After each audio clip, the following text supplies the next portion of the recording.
Formula One is about to hit the reset button, and I mean hard. The 2026 regulations are, without a doubt, the biggest shakeup the sport has seen in a decade. We've just gotten our first look at these new cars on track in Barcelona, and believe me, the early signs are pointing to a massive shift in the F1 power structure. So, let's break down what this all means. So, here's how we're going to tackle this. First, we'll look at the why. What was so wrong with the old cars that they needed to change everything? Then, we'll dive into the good stuff, the new nimble car concept, and the absolutely brutal new engines. After that, we'll get to the drama, how it all played out on track, and who the early winners and losers are. And finally, we'll look ahead to what's coming next on the road to 2026. All right, so why the huge revolution? Well, to really understand where Formula One is going, you gotta first understand what it's leaving behind. And the cars from 2022 to 2025, they had some serious flaws that were really holding the sport back. Look, at the end of the day, what we all want to see in F1 is one thing, right? Close, hard, wheel-to-wheel racing. And that's exactly what the last generation of cars really struggled to deliver. Yeah, they were insanely fast in a straight line, but they had a fundamental design problem that made true, honest-to-goodness overtaking incredibly difficult. And hey, you don't have to take my word for it. Just listen to Mercedes driver George Russell here. He said the old cars felt like a bit of a bus. I mean, when a world-class driver says his multi-million-dollar cutting-edge machine handles like public transport, you know you've got a problem. This slide right here really gets to the heart of it. On the left, you see the problems. The old cars were heavy, bulky, and they kicked up this massive wake of turbulent air, what we call dirty air, that made it almost impossible for anyone to follow closely. And on top of all that, they had that violent, high-speed bouncing or porpoising that was just a nightmare for the drivers. So the 2026 goals on the right, they're designed to fix all of that. Lighter, more agile cars and a shape that's specifically designed to clean up that wake. It should, in theory, lead to much better racing. Which brings us to the solution. The nimble car concept. This is the FIA's big plan to make Formula One cars feel more like, actual race cars, and less like those buses George Russell was talking about. Let's get into the specifics. Okay, now these numbers are what it's all about. The wheelbase is shorter, the car is narrower, but the big one, the really important one, is the weight.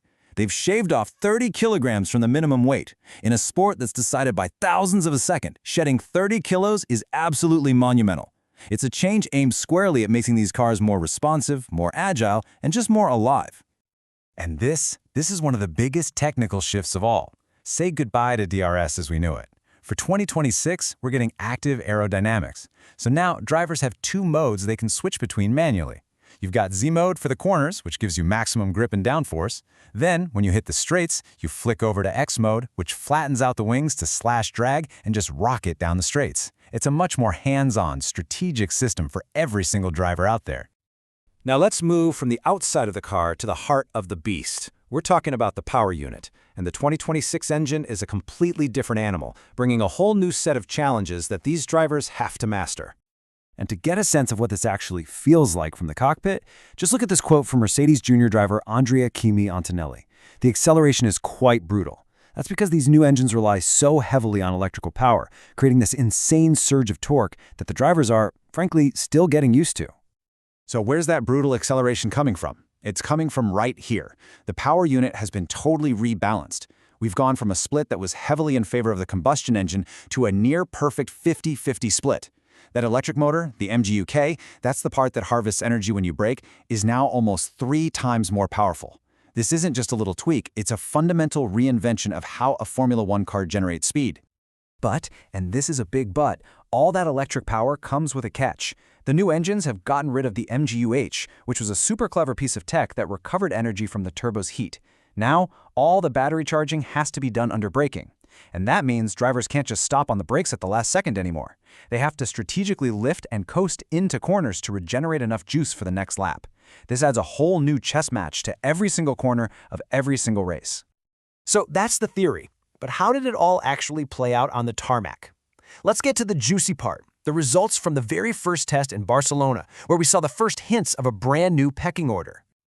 This chart tells a really powerful story, and it's all about reliability. Just look at those numbers. The big established names, Mercedes and Ferrari, they just pounded out the laps, over 5,000 kilometers for Merc, 4,500 for Ferrari. That is a huge head start. But the really interesting part, Look at Red Bull powertrains. For their first ever in-house engine, that is a seriously impressive and solid performance right out of the box. So who hit the ground running? Well, no huge surprises here. It was the two giants of the sport, Mercedes and Ferrari. They came out of the garage looking like they'd been running these cars for months already. Mercedes was just the workhorse of the test. They just went round and round and round, looking, as some said, effortlessly quick, and they absolutely set the standard for reliability. Ferrari, on the other hand, played it a bit smarter.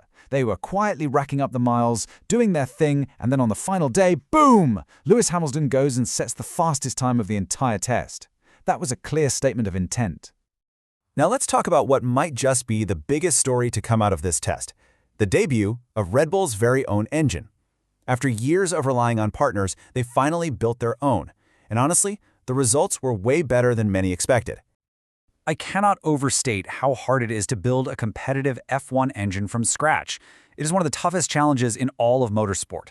A lot of people expected them to struggle, but they just hit the ground running. The reliability was there, and they totally exceeded expectations.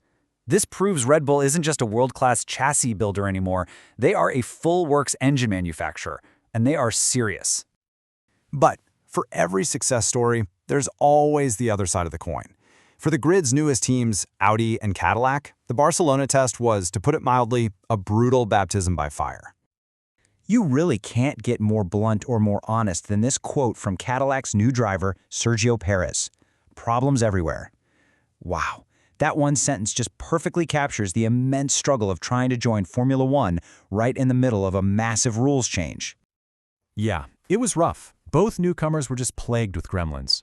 Audi had hydraulic leaks that caused several red flags. Cadillac was fighting a whole mix of engine, chassis, and electronic issues.